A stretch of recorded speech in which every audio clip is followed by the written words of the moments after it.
I think that Kofi Annan made a very important report as Secretary General to the UN when he said it simply, there is no development without security. There is no real security without development, and there is neither security nor development without human rights. In other words, that is the link, security, development, and human rights. And I think that we made a big breakthrough at a conference on sustainable development in Johannesburg, and that was my last conference that I attended as UN High Commissioner for Human Rights in September 2002.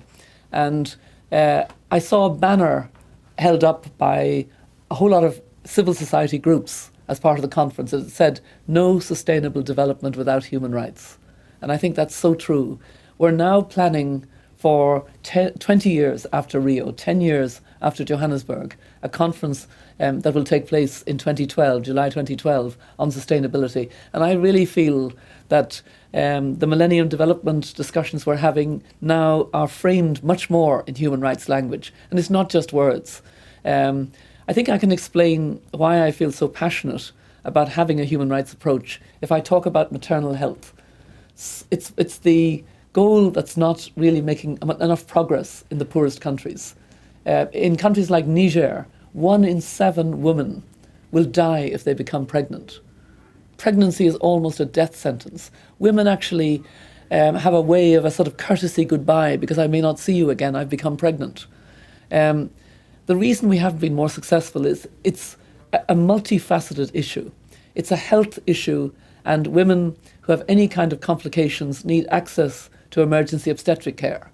So you need that expertise. They need somebody at the birth who understands, a birth attendant who's trained.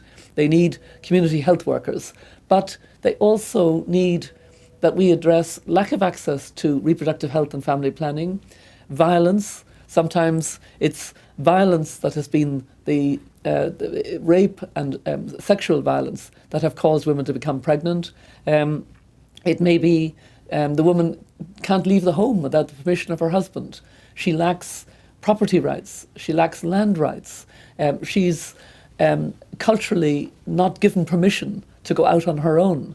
And for all these reasons, there are so many barriers to accessing the health services that are there.